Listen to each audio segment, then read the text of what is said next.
TYTSports, everybody. Friday, now afternoon in Los Angeles, but we're going to be talking here with Drew Carter, of course, ex-Carolina Panther. Yes. Ex-Oakland Raider. Yes. From? The Ohio State University. I messed that up once. You did. Funny clip. I mean, if and anybody saw that clip, time.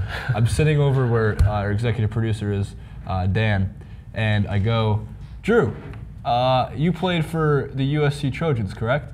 He was sitting up here with J.R. Jackson, who went to USC. I had the most stunned face. I just sat there like in shock and awe. Like, if you ever, I want to get off this set and just throw my papers in and be like, I'm out. So of course, Ben Blasphemy. So of course, Ben Mankewicz, who is returning soon, we promise, starts introducing Drew from a different school every single week. So he starts going, Drew Carter from the University of Louisville. It got worse almost each time. But Drew, we're not going to mess that up. I can't even say we. You're lucky, I'm a nice guy. You're lucky I'm a nice guy. I am very lucky, considering I think your hands can crush my skull.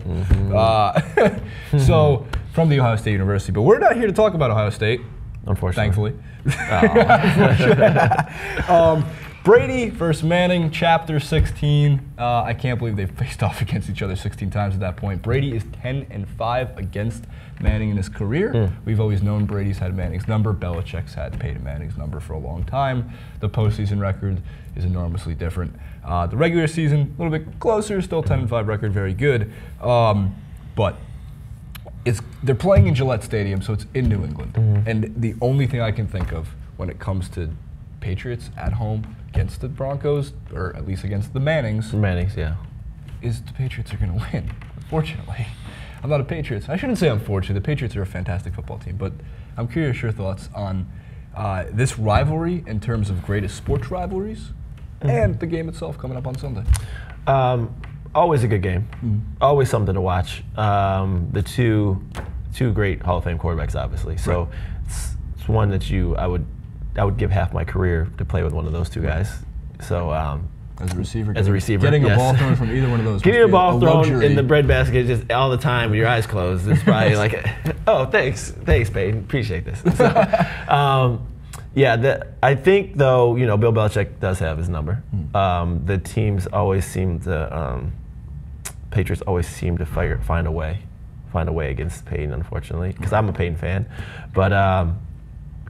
As a overall rivalry, I think it's pretty big. I don't think it's like, I don't think it's something where it's like other sports where it's Boston Reds or Boston Yankees or like Lakers Celtics, but it's close. It's up there right now, and overall, I think, especially now that he's on the Broncos, it's going to be kind of different. It's going to be kind of different just to see it, because you're used to seeing him in the Colts uniform, but.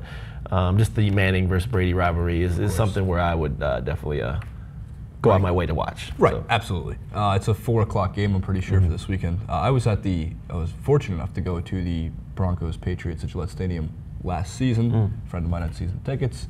It was about 5 degrees. It was cold, and I remember calling up. That's perfect weather. I remember calling up my friends at halftime, because it was about 21 or 24 to nothing at halftime. Broncos over Patriots. Silent Gillette Stadium. Not that anybody could move their lips because it was so damn cold. And just calling up my friends and asking them, why did your team suck? And that came back to bite me in the ass so hard because they won in overtime. You watch this. We were watching the Patriots like the tale of two different halves. So those games are not over until that final whistle blows and the clock runs out. You can never count Peyton Manning out of anything. I guess another question. You're playing backyard football. Right. Do you want Peyton or Brady thrown to you? Peyton. Not even a question? Not even a question. Not even a question. Thank you, Peyton. Appreciate it. He puts the balls. You watch. I always say a quarterback makes a receiver, 100%. But I agree. Not trying to pick on him right now. But my perfect argument always is like it's Eric Decker right now. Eric Decker, I love him. He's a pretty good receiver.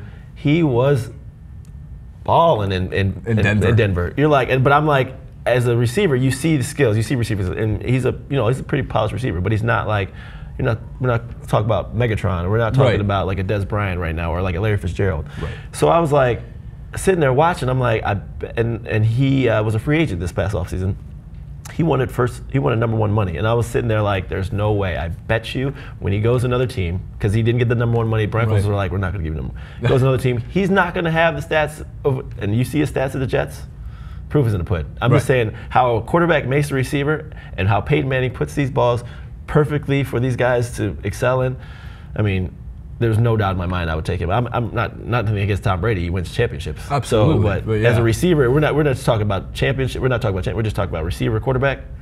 Peyton Manning all day. You want Peyton? Yeah. I mean, the thing with Brady versus Manning, going back real quick to this matchup too, is I think we're taking not them for granted, but like there's going to be a time not too long down the road, maybe 2-3 years, where there isn't going to be a Brady versus Manning. I don't think it's going to be Garoppolo versus, I don't know who the Broncos' backup quarterback is off the top of my head. I don't know either. And I don't think that's the new rivalry, but of course you have the younger quarterbacks rising in Andrew Luck and maybe RG3 who's returning this week. But like this will sit in the ranks of sports rivalries. There'll be a documentary about this years down the road. Right. Because it's the 16th time they're playing. Right. Let's safely, I mean, they're going to play each other at least 1 or 2 or 3 more times depending on playoffs in the next few seasons. Right. There's a potential that 20 times they're going up against each other, and Brady has that number against him, 10-5. So it's not like Manning's going to finish with a better career record, but in terms of the games themselves, when you look at the track record of games, we were talking a little bit before the Drew Patton game. Of course, Willie McGinnis stop and Teddy Bruschi with coming back from his stroke the season before, and that moves into the Edgerrin James era, and just how much football has been played between these two teams, and the amount of changing players is such an awesome story. The amount of changing players, but there's two constants. Brady and Peyton. And Peyton Manning. Who do you guys think has this Sunday's W going onto their record? Brady going to be get his 11th win against Peyton, or no? Yes. Brady going to get his 11th win against Peyton, or is Peyton going to walk into Gillette Stadium and not fail to put up points in the second half? Even though we're not talking about them, but I would also throw Aaron Rodgers in that mix if I would choose a quarterback to play with. Relax. Really quick.